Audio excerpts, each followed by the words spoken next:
Okay, I'm back. Sorry about that, you guys. I had to take a phone call. But back to what I was saying. One day when I arrived there to his home, I proceeded to walk up the ramp to get into his trailer, and I noticed that there was a extension cord running from his trailer to a camper, this old raggedy camper. When I get inside, the person who I was relieving, because he had 24-hour care, 7 days a week, told me that, yeah, he has a new neighbor now. One of her other foster kids who she adopted has a girlfriend. But, Miss Pentecostal say she don't allow no shacking up going on in her house. So she's charging this girl who was sort of mentally challenged as well to live in this camper. She's paying rent, and they are using my client's electricity and the cable. Wow. Now,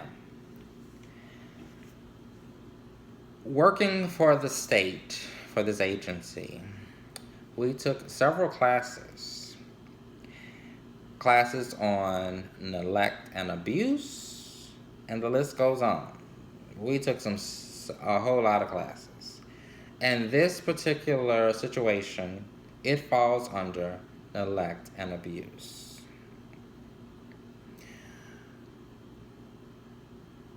One of the workers who I was working with, she called the state, and she also called the agency who we were working for, and she reported this.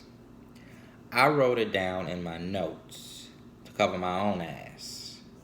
You stealing from the state here. Um, but anyway, let me back up and let me tell y'all about this guy. Her other son, her adopted son. One of her oldest sons, he and his wife were having difficulty having children, so they signed up to be a foster parent or whatever. But his wife eventually wound up getting pregnant, so they said that this would be too much, so they wanted to give him up. So Miss Pentecostal and her husband took this guy in, in which he had some mental challenges as well. And they adopted him because they knew once he turned 18 that he would be able to qualify for her husband's Social Security. Now, this lady has told to me that she has owned several businesses. Once she owned this little this and that store. I think she sold like used and old stuff. It didn't last long. And then she owned a daycare, which my oldest brother went to the daycare. It takes my mom to tell you about that story. That's a whole other YouTube video.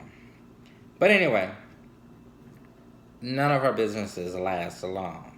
She's money hungry. She'll try to take advantage of people. You know? And that was the same thing that was going on in this situation. Just about every person, the agency that I was working for would send out to her home. They didn't last. They could not deal with this woman. But anyway, she knew that this guy would be able to draw her husband's Social Security, so he went right on ahead and adopted him. Sure did. Getting his Social Security every month, and he told me this himself because he wasn't, even though he had his challenges, but he still was pretty sharp. He told me that he has to pay rent to live in the house. I think she was charging him $200 a month for the room. But then this property that they lived on 10 acres and they called it a ranch. And they had hogs, chickens, goats. So let me tell you about these hogs. If you know anything about hogs, hogs piss, shit, and eat all in the same area. So when you get out of your car, this funk, it just hits you in the face. It was disgusting. It was gross. Now, my mom told me when she was young, her dad also raised hogs. And most people did here a long time ago in the South. But they kept it all the way at the back of their property because hogs stinked. And I can remember being a little boy after reading the story, what's his name, Wilbur, the talking pig. I wanted a pig. My mom would not let me have a pig for nothing in the world. And I never could understand why. I've had cats, I've had dogs, rabbits. Why not a pig? Until I showed up at Miss Pentecostal's ranch. I found out why my mom didn't want me to have a hog. But anyway, they would be out there working this boy like a damn slave. Out there in the heat, the Louisiana heat, And a lot of times working there, I would have to do like 16-hour shifts. I would do 16-hour shifts because they would hire the agency, they would hire people, she would run them off. She would get into people's business, say offensive things to people.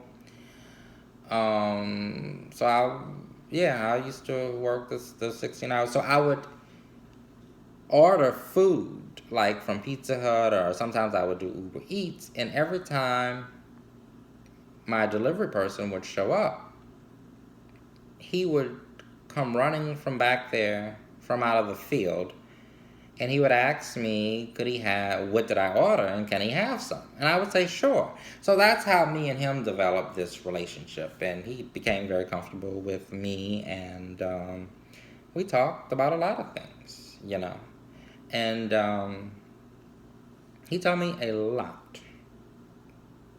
This was the red flag that went off in my head, If I only would have listened and looked for another job and just got out of there. But I didn't. I stayed. But he was also getting food stamps. He didn't know where the food stamps were going, or even how to use the food stamp card, or to even use his debit card. And how I found that out is she went to have surgery one month on her back. And I guess she wasn't able to cook or whatever, which I don't think she was. I don't think the people were ever feeding the poor boy. I think he had to eat the best way he could, find something, I don't know. It's still a lot of things about these people I really don't know. But one day he come running back there, and he's hand me his food stamp card and his debit card. He was like, I want to go buy myself something to eat. My mom, she just had her surgery, and so she's not cooking anything. So can you give me my PIN number off of the food stamp card and the debit card? And I was like, well, no, I can't do that. You would have to go to the bank to get your PIN number, or set a new PIN number for your debit card. And for the food stamp card, I don't know how that works. And he was like, man, shoot, I'm starving. I haven't ate all day. I felt so sorry for this guy. I felt so sorry for him. So I told him, hang tight. I'm gonna order a pizza. You can have some of my pizza. And then, so I shared it with him, and we sat there and we talked. He told me all about his girlfriend issues and this and that. And after he got up and left, I was like, I bet you that wench sent him back here to hustle me for food. Because she knows that when I'm working on a long shift like this, I normally order food anyway. Because why would you hand him over his food stamp card and his debit card and not